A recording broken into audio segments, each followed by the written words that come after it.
Assalamualaikum warahmatullahi wabarakatuh. Selamat berjumpa kembali teman-teman semuanya. Orang semua yang ada di bumi ini pernah mengalami cobaan, pernah mengalami godaan. Itu sudah menjadi sunnatullah pada setiap orang yang diciptakan di muka bumi ini. Kalau hari ini kita menjadi gilirannya yang mendapatkan cobaan itu, tentu akan ada banyak perubahan-perubahan yang terjadi pada kita. Misalnya kita dicoba sakit, atau dicoba dengan kemiskinan, atau dicoba dengan gagal dalam pekerjaan. Apa yang bisa membuat kita untuk bisa bangkit kembali? Menerima cobaan ini itu bagi kebanyakan orang sangatlah susah. Menerima godaan bagi kebanyakan orang itu sangatlah susah. Teman-teman, saya mau sharingkan bahwa dengan cobaan yang ada itu tidaklah diberikan ke kita ketika kita tidak mampu menjalaninya.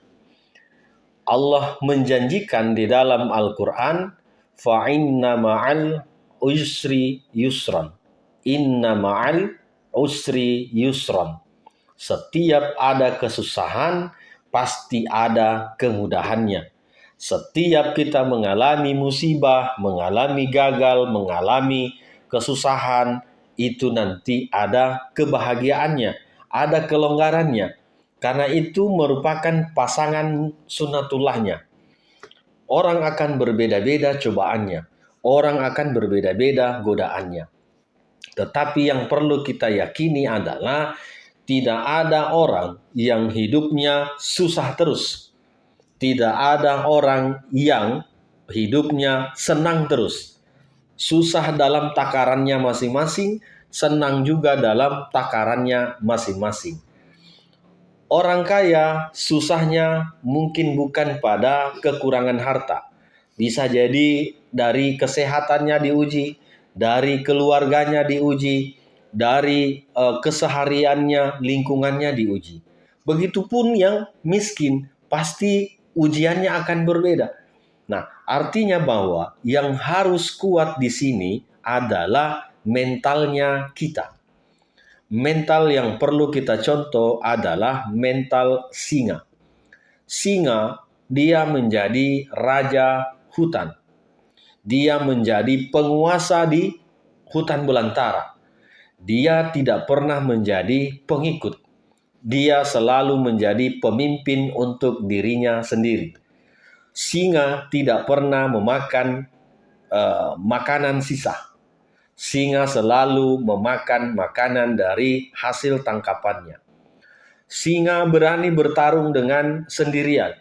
Singa tidak pernah mengajak teman-temannya atau sahabat-sahabatnya untuk berburu. Dia berani melakukan sendiri. Teman-teman, singa itu tidak bergaul. Singa itu hidup dengan dirinya. Hidup dengan potensi dirinya sendiri. Dia yakin bahwa dengan saya melakukan pemburuan, saya bisa mendapatkan makanan. Teman-teman, hal apa yang bisa kita ambil dari mental singa ini? Singa ini dari dia mengerjakan ataupun mencari makanannya, mencari rezekinya, dia selalu berhadapan dengan berbagai macam tantangan. Dia tidak memilih lawannya ini besar, lawannya ini tinggi, lawannya ini banyak. Dia tidak begitu. Singa selalu fokus pada sasarannya. Sasaran yang akan diterkam oleh singa itu selalu dibidik dari jauh-jauh hari. Diintai, dibidik, sehingga melakukan penyerangan pada waktu yang tepat. Singa punya intelijensi yang kuat. Singa punya strategi yang kuat. Dan ketika dia menerkam selalu di titik-titik yang menjadi vital bagi hewan yang akan diserang itu. Misalnya dia menyerang pada lehernya, dia menyerang pada posisi-posisi yang ketika dia serang di situ, hewan itu bisa mati. Nah, artinya singa punya strategi. Teman-teman, hidup ini memang harus kita belajar. Harus kita selalu melihat apa yang terjadi di sekitar kita. Hidup ini harus kita memonitor apa-apa perkembangan yang terjadi di sekitar kita, atau di lingkungan kita, atau di kota kita. Supaya apa? Intelijensi yang ada pada diri kita itu bisa kita gunakan. Kita harus mempelajari strategi-strategi. Supaya apa? Supaya ketika kita melakukan penjualan, negosiasi, itu bisa kena pada sasarannya.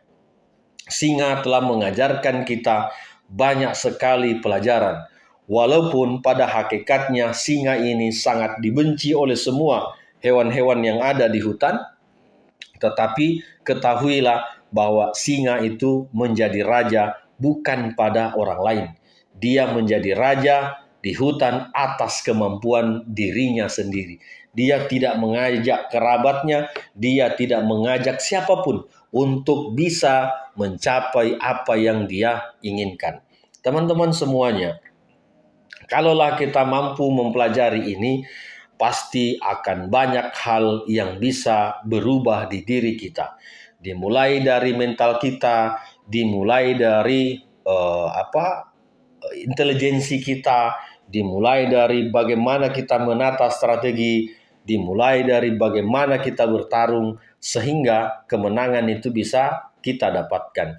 Sehingga kita bisa mencapai semua yang kita cita-citakan, semua yang kita impikan, semua yang menjadi hal-hal yang bisa membuat kita lebih berbahagia, lebih senang, lebih bergembira.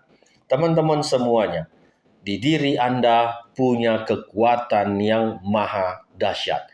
Potensi Anda dengan manusia yang ada di bumi ini itu sama. Tinggal Anda mau memanfaatkan potensi itu atau tetap pada apa yang terjadi hari ini pada Anda. Anda punya modal yang cukup besar, Anda punya Tuhan yang bisa membantu Anda untuk bisa mencapai semua impiannya. Terima kasih teman-teman semuanya, sharing untuk hari ini. Semoga bisa bermanfaat untuk teman-teman semuanya. Terima kasih. Assalamualaikum warahmatullahi wabarakatuh.